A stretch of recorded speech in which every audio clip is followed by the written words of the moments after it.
The Discourses of Christ of the Last Days.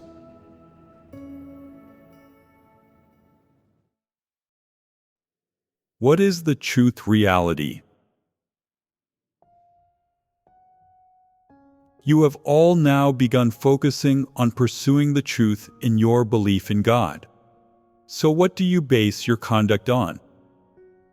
Conscience, the baseline for human conduct, and morality. How far are these things from the truth? Are conscience, the baseline for human conduct, and morality related to the truth? Far from it. At best, conducting yourself based on conscience can make you a good person. But it falls far short of God's requirement. God's requirement is for people to conduct themselves based on the truth and to live by His words. When a person who believes in God can grasp the truth, understand and practice the truth, and restrain themselves according to the principles of the truth, they will have grown up. If they do not pursue the truth, they will never grow up.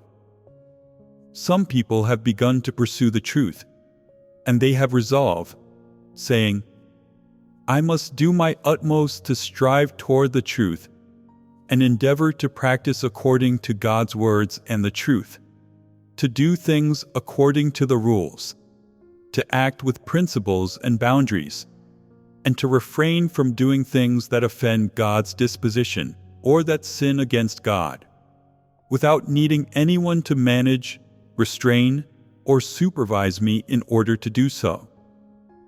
Although no one is supervising me, if doing something will offend the disposition of God, lacks a heart of fear for God, and will offend God, I absolutely will not do it. Even if I have that idea in my heart, I can restrain myself. I must not carry it out. This state is active and positive. For example, say that God's house asks someone to safeguard a precious object, and only a few people know about this. When other people know about this matter, that person is able to take good care of that object, to be concerned about it, and to prevent it from being lost, damaged, stolen, or ruined. At the same time, they are also able to refrain from being greedy and possessive, and in their heart, they thoroughly sanctify this object. Is this not a good person? From the present perspective, it can be said that they are a good person because they have no ideas or thoughts of misappropriating the object. Going one step further, they are able to safeguard this object with utter loyalty to their post, and shoulder this responsibility wholeheartedly and to the best of their ability. And it can be said that they are giving it their whole heart and doing their job well. But one day, things change. Some of the people who knew about this matter are arrested and imprisoned, and some are transferred to different locations. That person is the only one left who knows about this object. Under these circumstances, hasn't their environment changed? Yes, their environment has changed, and the test has arrived. At first, their heart remains unmoved, and they still seriously and responsibly safeguard the object without any other thoughts. Later, they hear that the people who knew about it have disappeared. Even then, they still think, "I cannot hatch any plans about this object. I must continue to safeguard it well. Even if people don't know about it, God knows." Is this not a good person? At present, they still appear to be a good person. Why is that? Because when measured by the standards of being a good person, if one can reach this level, they are already very good. But one day, a major crisis occurs in their family, They urgently need money, and they don't have enough of it on hand.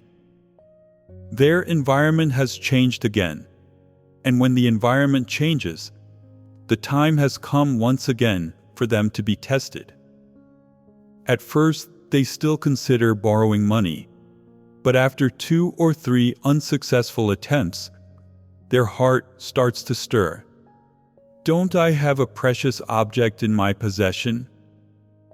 Isn't it foolish for me to go borrow money when I have some right in front of me? No one knows that I'm safeguarding this object. Besides, this object is just gathering dust here. Isn't it just right for me to use it? I might as well. They then have a better, logical thought.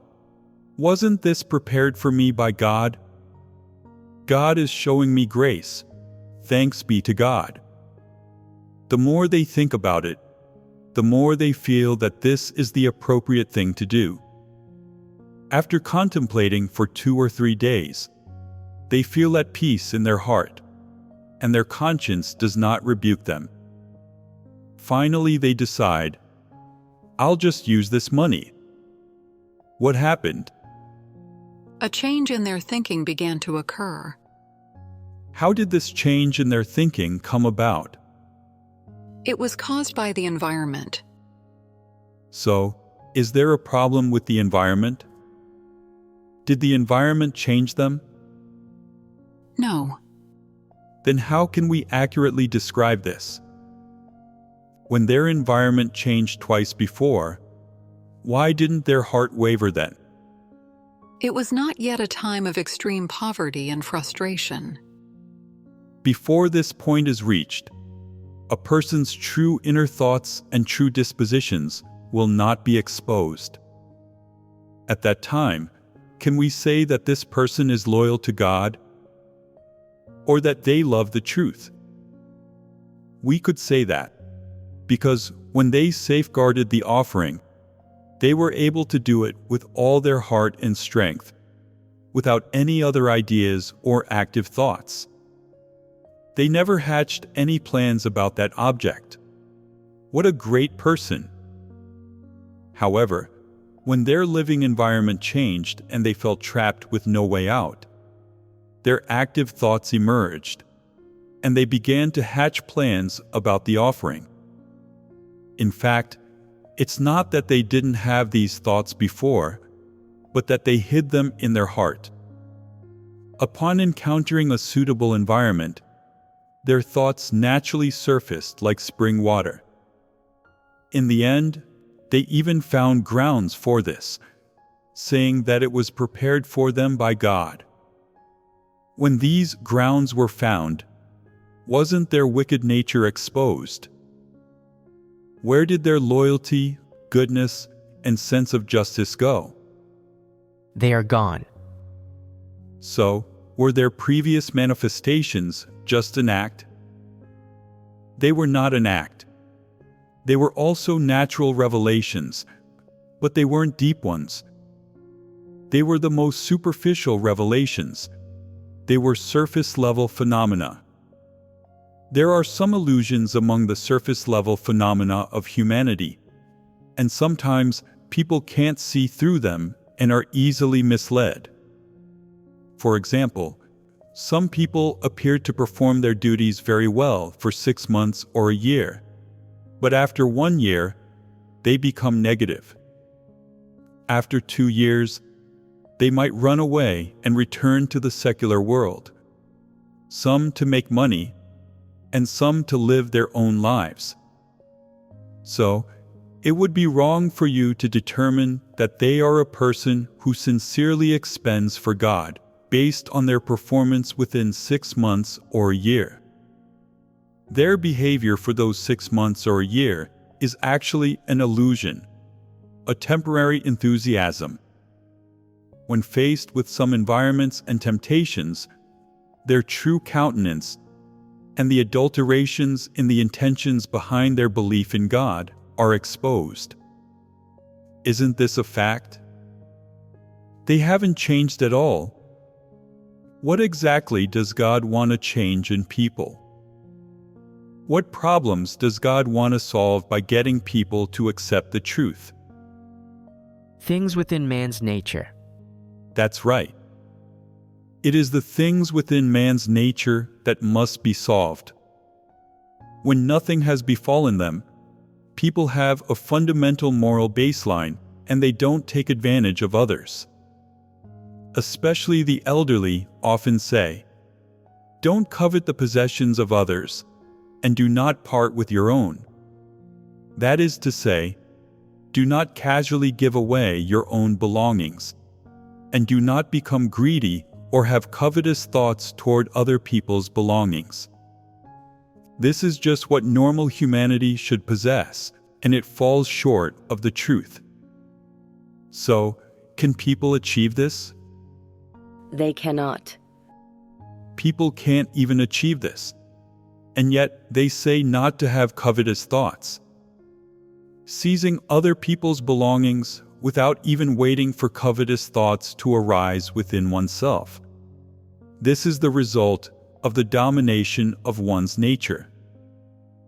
As long as the environment permits, people don't even need to think about it. They will reveal the wicked nature within them, and their vicious, greedy, and deceitful dispositions. Regarding the person who misappropriated the offering in the example I just mentioned, which of their ideas and manifestations were deceitful? They seized God's offering while claiming that God prepared this and opened up a way out for them. This is deceitful. It is deceiving oneself as well as others. They tricked themselves and they tried to trick God too.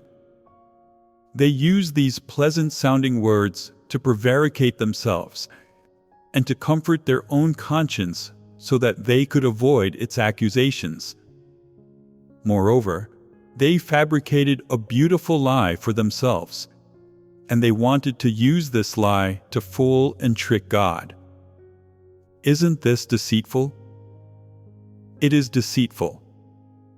When you are faced with such environments, and your nature gives birth to thoughts and makes you want to do something, first of all, your conscience will take effect inside you, and then the truths that you understand will also take effect, making you realize that thinking in this way will get you nowhere, that it's despicable and wicked, and that what you think and believe are not the truth.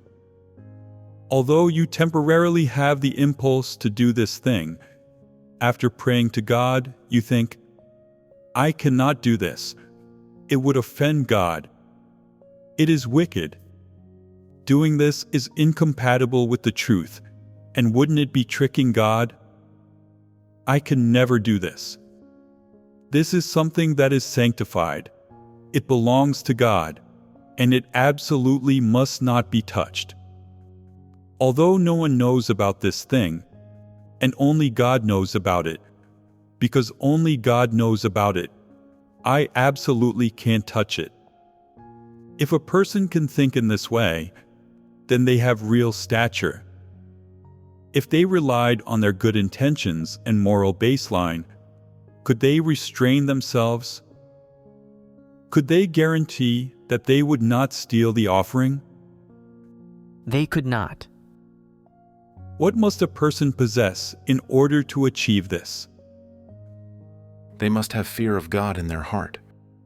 Only the truths that you understand, your knowledge of God, and the fear of God in your heart can restrain your heart and actions, and determine what path you choose and how you conduct yourself in accordance with God's will. Besides the truth and the words of God, is there a second thing that can help people to achieve this? No, there isn't. This is the only way. This can enable you to fear God and shun evil.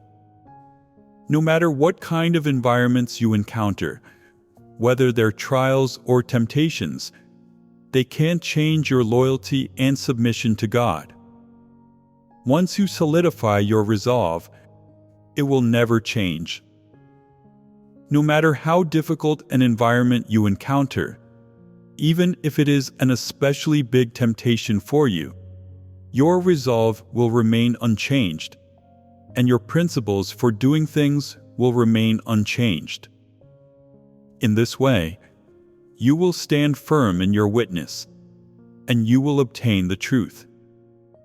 God will not test you again with regard to this matter.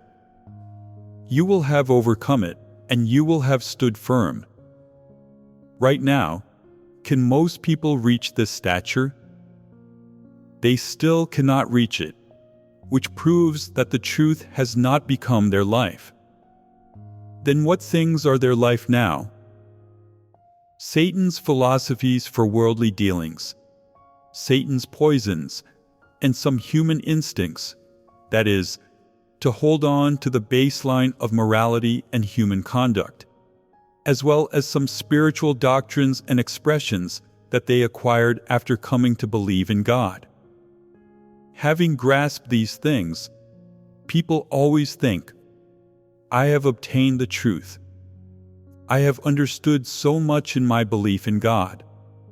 I have changed and I have gained something. What is it that they have gained? In fact, it is only surface-level things. It is just having some restraint in their behavior, and their behavior being somewhat more regulated. Additionally, they can ponder in a more positive way in their mind and heart and think more about positive things. Due to the influence of their environment, listening to sermons often, as well as performing their duties, and being in contact with positive things more and more frequently, they are affected in some positive ways. These are the benefits and changes that the environment of the church brings to people.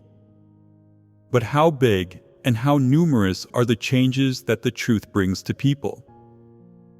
This depends on their pursuit. If you are truly a person who pursues the truth, then you will always gain something in terms of the practical aspects of the truth, and you will gain a little bit and understand a bit at each stage. In their hearts, people understand and have a feeling about whether they have gained something or not.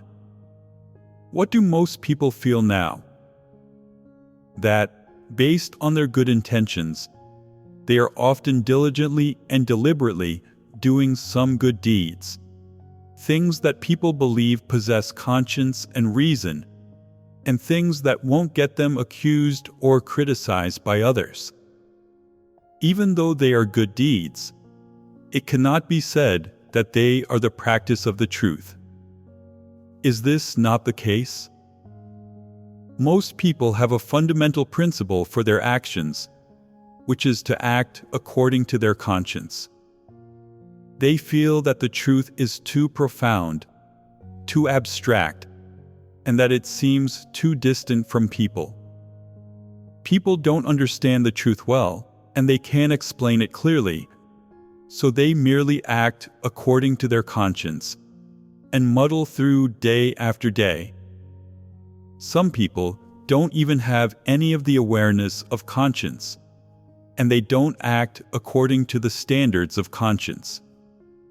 Some people perform their duties without getting any results at all. They are just freeloading and enjoying God's grace, but not giving anything in return, without any guilt in their hearts. Do these people have conscience and reason? If you ask them, how do you feel about living like this? They say, God's will is too great. I cannot reach it. In any case, I am a person who sincerely believes in God, and I have not done evil. I feel peace in my heart. Do people such as this practice the truth? Although they perform their duties, are they sincerely expending themselves for God? From man's perspective, it seems that they are performing their duties, but they get no results in them at all. Can God approve of them? They might say, I perform my duties based on my conscience. I'm not idle, I'm not lazy, and I pay a price. But does this standard of conscience represent that they are practicing the truth? When you have time, you should ponder, come up with a topic to fellowship on together, and see how you should act in order to practice the truth. Don't just stop at the standard of conscience, or at the standards of being a good person and having good behavior. Don't be satisfied with being a people pleaser. You need to pursue and enter into the height of the truth. Only in this way can you satisfy God's will and enter into the truth reality. If you always seek to satisfy your conscience and think that you're doing fine so long as you do not breach the moral baseline, then you will always stay within this scope when you do things, and you won't go beyond this scope, which means that the truth will never have anything to do with you. If your actions and words never have anything to do with the truth, can you still obtain the truth? It will be difficult for you to obtain the truth. In ancient times, scholars often studied the books, the Analects of Confucius, Tao Te Ching, and Three-Character Classic. They shook their heads all day long, as if chanting scriptures, with classical sayings always on their lips. After reading a few books and memorizing a few Tang and Song poems, they considered themselves knowledgeable and spent their days lecturing others, thinking themselves very impressive. In their whole lives, they weren't able to accomplish anything just, and conducted themselves based merely on those few books of sages that they had read. They didn't understand anything, and they couldn't figure anything out. They muddled through life, achieving nothing. And yet, they still felt pleased with themselves in their hearts, thinking they understood a lot and were superior to all others. There is a phrase called being holier than thou. It is very correct, and you absolutely must not live in such a state. Some people always feel that they have knowledge and benevolence and righteousness in their hearts. Consequently, they feel all holier than thou and think that they are entirely worthy of being called a good person and a gentleman. Some people especially value loyalty and would take a bullet for their friends. Some people especially value conscience and are able to fulfill the words, "The kindness of a drop of water should be repaid with a gushing spring." Some people don't get married, and they cultivate their minds and bodies through self-reflection and pursue immortality. Some people devote themselves entirely to studying books of sages and pay no attention to outside matters. Are these so-called good people truly good people? They live by their knowledge, and they speak and act with a little conscience. So can these people be considered to have the truth reality? Can they really be guaranteed to not do evil? Some people have good intentions toward others, and frequently offer charity and assistance, so they believe themselves to be great philanthropists. But is it accurate to judge whether a person is good or evil by always relying on the claims of traditional culture? Always using moral standards to evaluate others and show yourself off as being holier than thou? Do these holier than thou people have the truth? Can they accept and submit to the truth? Certainly not. If they were to gain power and status, could they oppose God and cruelly persecute people who believe in Him?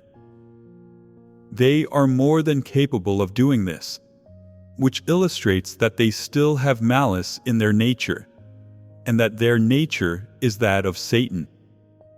Based on this, it can be determined that those who always live by knowledge and traditional culture are all hypocrites, who can do evil and resist God. Some people have believed in God for several years, yet surprisingly, they have no discernment of traditional culture and knowledge. They cannot thoroughly understand that, in essence, these things are satanic philosophies, logic, and laws, and they are a knowledge and culture that harms people. Do such people have the truth reality? People who cannot see through traditional culture and knowledge, and have no discernment of them, are people who do not understand the truth at all, and who do not possess the slightest truth reality. There are people who think that some kinds of knowledge can also help people to be good, and that these kinds of knowledge instruct people to do good deeds. This is very wrong. Knowledge is not the life. It is a kind of regulation. It is in opposition to the truth, and it is a fallacy. No matter how lofty or deep a person's knowledge is, they can't even see through mankind's corrupt essence, or their own nature, or what corrupt mankind is. What is the use of their knowledge then? Isn't it the most superficial and misleading doctrine? Like Confucianist theory and the Tao Te Ching, the words in these so-called classical Chinese sage books are specious. They are devilish words that mislead people. They are hypocritical heresies and fallacies, and they are satanic poisons and logic. Some people worship these things as the truth. Are they still believers in God? If you believe in God in your heart and listen to sermons and read God's words every day, why can't you understand the truth? Why can't you make the truth the goal of your pursuit? These people are the most foolish and utterly ignorant people. They are beasts in human clothing, and they are inhuman. What is the truth?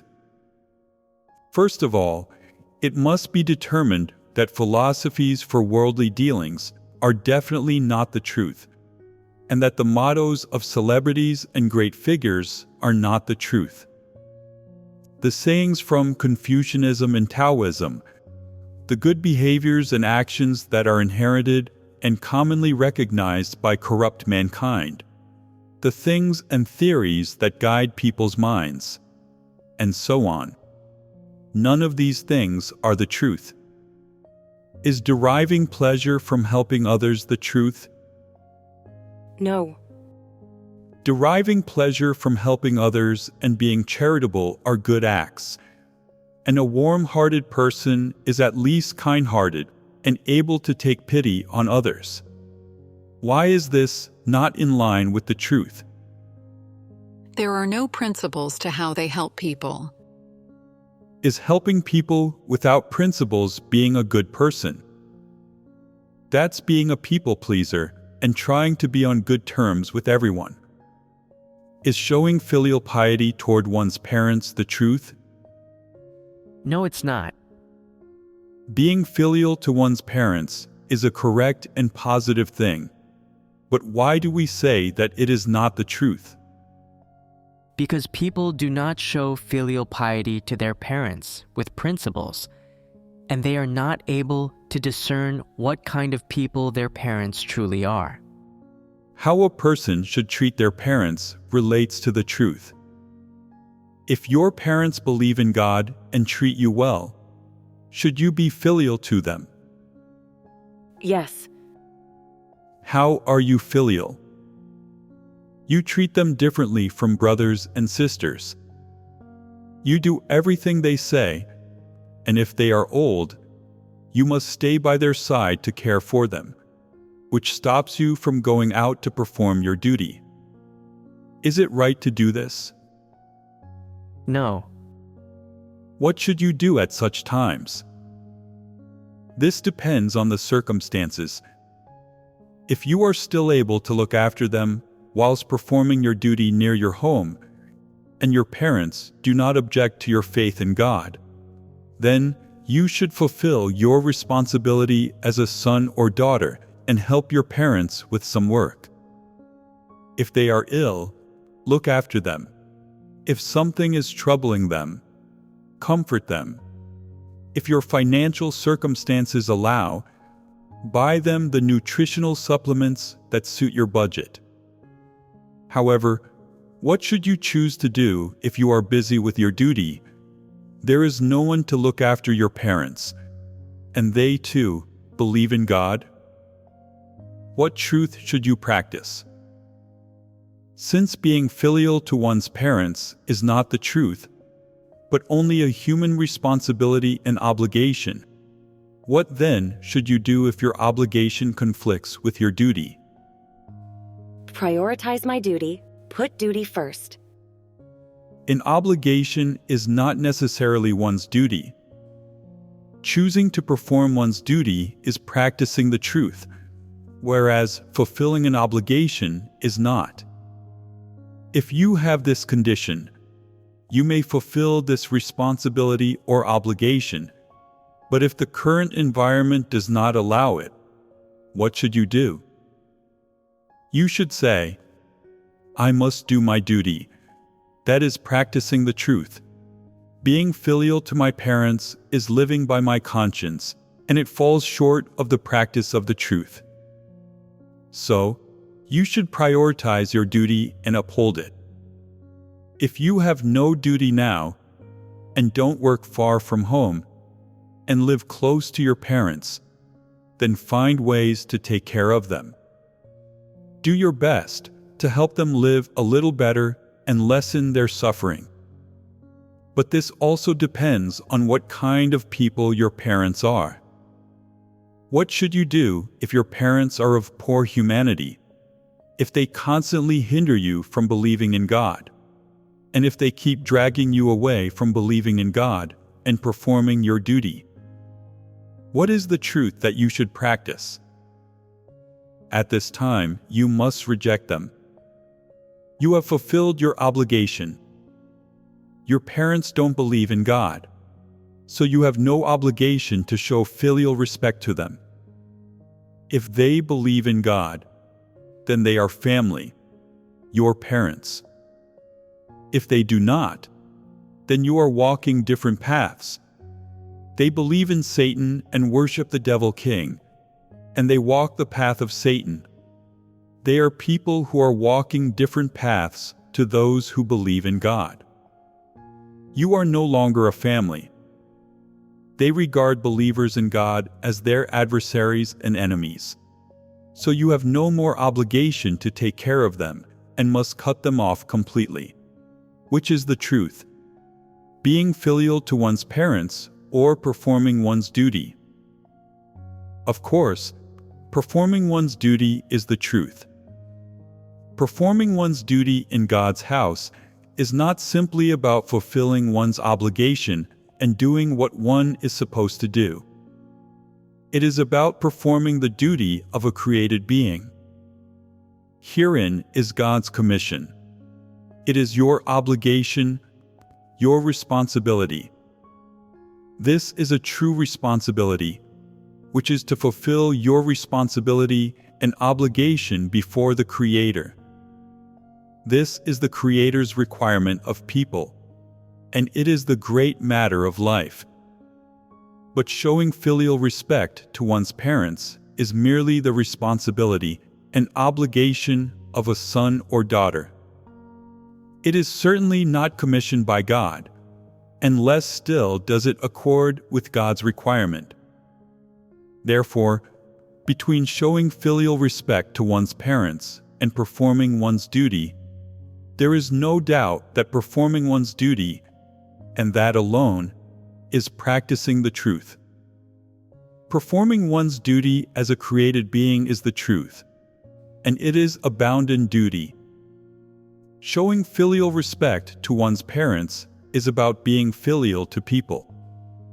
It does not mean that one is performing their duty, nor does it mean that they are practicing the truth. After fellowshipping about these things in this way, You should be able to differentiate these things on your own and know what is the truth and what is not the truth. Have a think now about what other things people esteem that are regarded as the truth. The term positive energy is often used in society. This is also a negative thing and not the truth. Most of the terms that unbelievers speak about are devilish things. From what background did the term positive energy emerge? These popular sayings, strange theories, or buzzwords that emerge in society all have a background. Do you know the background from which this buzzword emerged? In China, the social climate is becoming increasingly wicked, and people advocate for wickedness. No matter what the devils say or do, people follow. Although some people cannot stand this and comment on it, it is of no use, and no one responds. In China, wickedness has become a trend, and no group of people can stop this wicked trend. Everyone feels that the country's morals are declining more with each passing day. Evil demons hold all the power and completely control the country and its people. The devils do whatever they want, and no one can stop them. In order to fool the public, those in power have done many specious things to mislead and deceive people, even claiming that these actions all belong to positive energy. This is the background from which positive energy emerged. What do unbelievers mean by positive energy? It's what they call uprightness, or a kind of good behavior. In actuality, can this positive energy have an effect in society? Can it resolve the inundation of wicked trends? Can it stop the tendency of wicked trends to develop? It cannot. It cannot change anything. Why can't it change anything? The term positive energy sounds very powerful, so why can't it change anything or solve any problems? It can't even change or solve the problem of children being addicted to the internet all day long. In the past, there was still a bit of affection and a bit of conscience and reason between people, and there was still a bit of propriety between neighbors. But now it is different. Human relationships have become fickle and inconstant, and people are all like strangers to each other. People don't even care when they see accidents befall their neighbors, nor do they dare to get involved when they see someone calling for help. What is the problem here? Is it because there is no positive energy that people become like this? Could it be that there was positive energy in society before? No, it was just the same. Positive energy is just a pleasant-sounding term. There is nothing practical in it. It is an empty theory that is completely ineffective. Tell me, who's worse? People in the past or people today? People are worse now. How do you measure that? Your point of view is that people today are hard-hearted and lacking in familial love and genuine friendships, that no one cares about loyalty or conscience, and that people always say, "How much is conscience worth?" What about conscience? Making money comes first. You think that people have lost their consciences, and that it's normal now for people to shortchange others when selling goods and earn dirty money, and that everyone swindles and defrauds each other. By contrast, you believe that skilled merchants in ancient times had principles in selling goods, that they sold their goods at fixed prices, were honest with all their customers, both young and old, and did not deceive anyone. Therefore, You think that people in the past were much better than people are now. So, what is this better referring to? It's actually based on conscience and the behaviors they live out. If you measure people based on this, people in the past were better than people are now. People in the past were simpler and more guileless, and they had a sense of conscience and shame. They had a baseline for their conduct, and at least didn't do anything too lacking in conscience, nor did they do anything to make people criticize them behind their backs, or that would give them a bad name. People today don't care about those things. They don't have a sense of shame. They only want to make money and a name for themselves. That's why it's said that people today are thoroughly bad. So, how did the thoroughly bad people of today develop this way? Haven't they just multiplied from generation to generation, from ancient times to the present? People today are no different from people in ancient times. Their DNA has not changed, and neither has their appearance.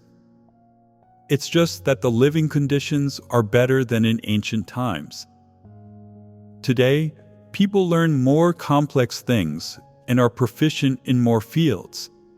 Their knowledge is higher than that of ancient people. They possess more skills than ancient people did, and they have the capital of arrogance. If we look at it from this perspective, is it accurate to say that people today are worse than people in the past? How can we evaluate whether this statement is accurate and in line with the truth? Let's expound on it like this. If you watch historical dramas, whether they are about the imperial court, Jianghu, or the lives of ordinary people, the plots will be filled with conflict. This is the true side of humanity. Humans fight each other for power and for their own desires in life or death struggles. In this, human nature is exposed very thoroughly and vividly, and it is exactly like Satan. So, is it true that all those things you see happening now have only occurred in one time period?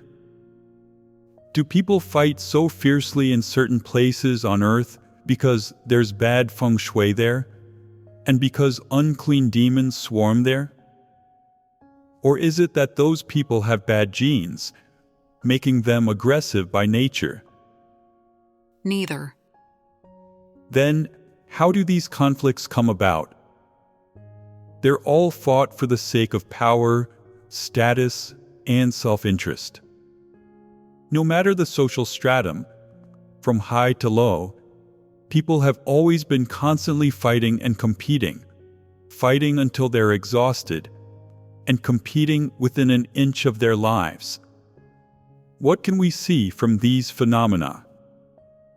Judging from these microcosms of the development of all of human history and from the perspective of historical facts, the nature of mankind has never changed. As long as people live under Satan's power, the content of life that plays out in each era and each stage remains the same, as does its essence. This is because the goals, causes, and roots of human conflicts are always the same. They are all fought for the sake of power, status, and ultimately for self-interest. All means of conflict stem from one source: the nature and disposition of Satan. Why have the means and methods of human conflict remained unchanged? This is entirely due to human nature. People rack their brains and look for every means to fight and harm each other, defrauding, deceiving, and cheating one another. They use all kinds of deceitful means. Whether in major political struggles or in conflicts among humble families, they are always fighting for their own interests. This is the true face of humanity, the true colors of mankind. The mankind that has developed to the present is still the same mankind, and it is still the same Satan that corrupts mankind. Even though the external environment is gradually changing, this doesn't mean that human nature has changed. Although the methods and means of human conflicts may have slightly changed, the fighting nature of man and the starting point of these conflicts have not changed at all. Man still has one nature, and there is still one goal and one source of these conflicts. These things haven't changed at all. You said that people in the past were better. In what way were they better? They were restrained a bit by traditional culture, so they were more or less capable of doing some good deeds. Now mankind has developed to this day, and no matter how high the quality of life is, how much knowledge and education people acquire, or the breadth of their experience, human nature has not changed. Moreover, with the development of society, revelations of human nature are becoming increasingly wicked, blatant, and unscrupulous. No matter how many words God speaks or how many truths He expresses, people ignore them. People don't love the truth at all.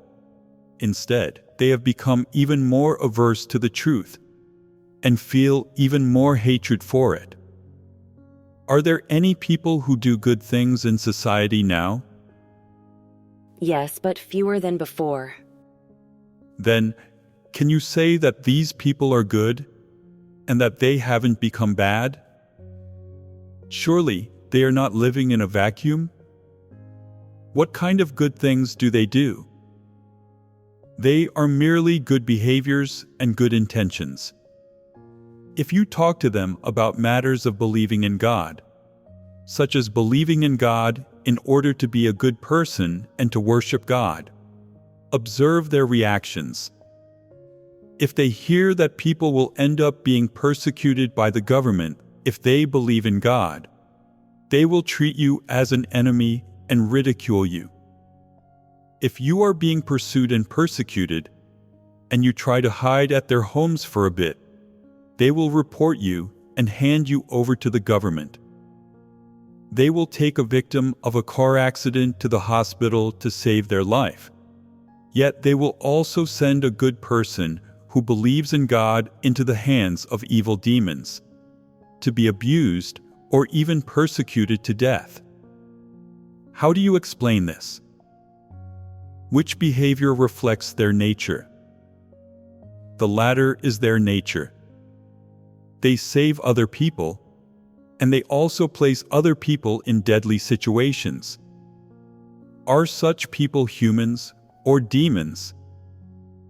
If there is just one day where a person does not cast off their satanic nature, they will be capable of doing evil and resisting God. As long as they can resist God, they are not a good person. Is this statement right? Yes. What is right about it? What they practice is not the truth. No matter how good their external actions and behavior are, their nature is still hostile to God. Their nature is hostile to God. This statement is true. How do we explain this statement? Why do we say that someone who is hostile to God is not a good person? God is a symbol of all positive things. If someone can be hostile to God, then what's inside them is all negative. In theory, that's how it is, and that statement is true. No matter how good or pious someone may appear on the outside, no matter how much they derive pleasure from helping others, or how kind they are to others, if they feel aversion and antipathy when they hear positive things, and if they cannot accept the truth when they hear it and feel averse to it, then what kind of person are they? They are not a good person. people who are enemies of positive things and the truth are not good people. In general, you can say that. Of course, there are many details within this. Let me give you an example, and then you will understand why this statement is the truth. For example, some people abandon their families because they believe in God and perform their duties. They become famous because of this, and the government frequently searches their house, harasses their parents, and even threatens their parents to hand them over. All their neighbors talk about them, saying, "This person has no conscience. They don't care for their elderly parents. Not only are they unfilial, but they also cause so much trouble for their parents. They are an unfilial child." Are any of these words in line with the truth? No. But aren't all these words considered right in the eyes of the unbelievers? Among unbelievers, they think this is the most legitimate and reasonable way of looking at it, and that it is in line with human ethics, and in accordance with the standards of human conduct. No matter how much content is included in these standards, such as how to show filial respect to parents, how to take care of them in their old age and arrange their funerals, or how much to repay them, and regardless of whether these standards accord with the truth or not, in the eyes of unbelievers, they are positive things. They are positive energy. They are right, and they are considered irreproachable within all groups of people. Among unbelievers, these are the standards for people to live by, and you have to do these things to be an adequately good person in their hearts. Before you believed in God and understood the truth, didn't you also firmly believe that such conduct was being a good person?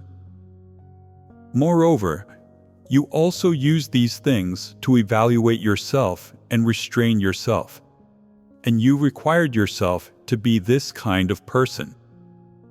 If you wanted to be a good person, you must have surely included these things in your standards of conduct.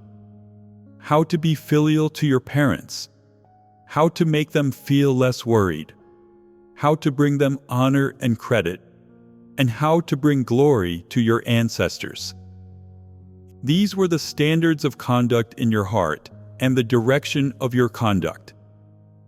However, after you listened to God's words and His sermons, your viewpoint began to change, and you understood that you have to forsake everything to perform your duty as a created being, and that God requires people to conduct themselves this way.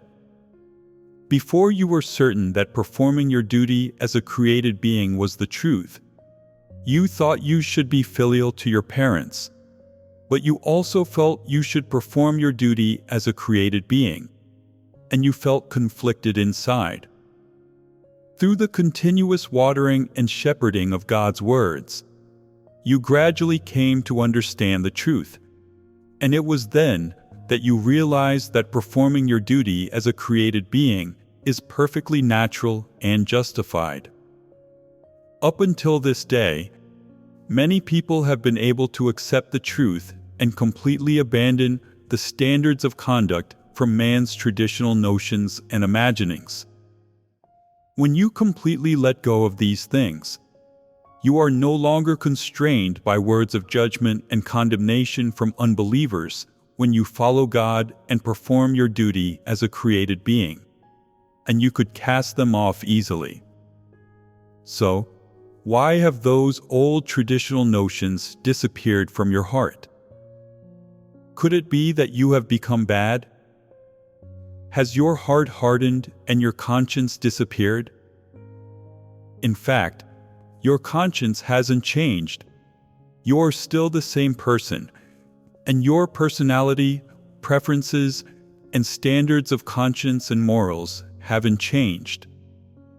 So, why don't you feel sad or pained when unbelievers say those words of judgment and condemnation, and instead feel peace and joy in your heart. This is quite a transformation. How have you become like this? Through eating and drinking God's words and coming to understand some truths, I have gained the correct standards of evaluation and been able to discern that their words are just fallacies. Unbelievers spread rumors about us, saying, after these people start believing in God, they don't take care of their families, they have no love for their families, and they are particularly cold. They become like cold-blooded animals. It may seem that way on the outside, but it's not the reality.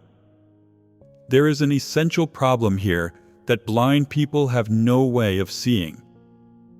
Could it really be that the truth makes people cold-hearted after they begin believing in God?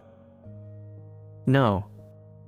So, what is really going on? Those believers' perspectives on things have changed. They have understood the truth and gained discernment. This is a result achieved through eating and drinking God's words. How is this result achieved? What changed your perspective on things? When did it begin to change? It is God's words that change people's perspectives, changing all their perspectives on life and various matters, making them different from those of unbelievers. In the past, people always acted on their consciences and used them to measure others. People constantly had to pass the test of conscience. They always felt that gossip was a frightening thing, and were afraid of being laughed at, or of gaining a bad reputation, or of being called, without a conscience, a bad person. So, they had to reluctantly say and do some things to cope with the environment. How should these things be measured now? By the truth principles. How were things back then, when people's lives were bound by the notions and fallacies of unbelievers? By way of example, since you were small, your parents kept indoctrinating you with such words as, when you grow up, you must make us proud. You must bring honor to our family. What have these words been to you? An encouragement or a restraint? A positive influence or a kind of negative control? The fact is that they are a kind of control. Your parents set a goal for you based on some statement or theory that people think is right and good, making you live your life in service of that goal, and you end up losing your freedom. Why do you end up losing your freedom and falling under its control? Because people think that bringing honor to their family is a good thing that should be done. If you don't share that thought, or aspire to do things that bring honor to your family, you are seen as a foolish waste of space, a good-for-nothing loser, and people will look down on you. In order to be successful, you must study hard, gain ever more skills, and bring honor to your family name. That way, people won't bully you in the future. Are all the things you do for the sake of this goal not, in effect, shackles that bind you? Since pursuing success and bringing honor to the family is what your parents demand, and since they are acting in your best interests so that you live a good life and do your family proud, it is only natural that you would aspire to such a lifestyle. But effectively, these things are troubles and shackles of a sort. When people do not understand the truth, they think that these things are positive, the truth, the right way, and therefore they take them for granted and abide by them or obey them. And they absolutely comply with these words and requirements that come from their parents. If you live by these words, working hard, and dedicating your youth and your whole life to them. And finally, you get to the top. Live a good life, and do your family proud. You may be brilliant to other people, but inside, you are increasingly hollow. You don't know what the point of life is, or what destination the future holds, or what kind of path people should take in life. You haven't understood or gained anything at all about those mysteries of life whose answers you yearn for, and want to know, and want to understand. Have you not effectively been ruined by your parents' good intentions? Have your youth and your whole life not been ruined by your parents' demands, which, in their words, are in your best interests? So, are your parents right or wrong to make demands that are in your best interests? It may be that your parents genuinely think that they are acting in your best interests, but are they people who understand the truth? Do they have the truth? Many people spend their whole lives hanging on their parents' words. You must make us proud. You must bring honor to the family. Words that inspire them and that influence them throughout their lives. When the parents say, "It's in your best interests," this becomes the impulse behind a person's life, providing a direction and goal to work toward. As a result, no matter how glamorous that person's life, no matter how dignified and successful it is, their life is actually ruined. Is that not so? Does this mean that if someone doesn't live according to their parents' demands, they are not ruined? No. They also have a goal of their own. What goal is that?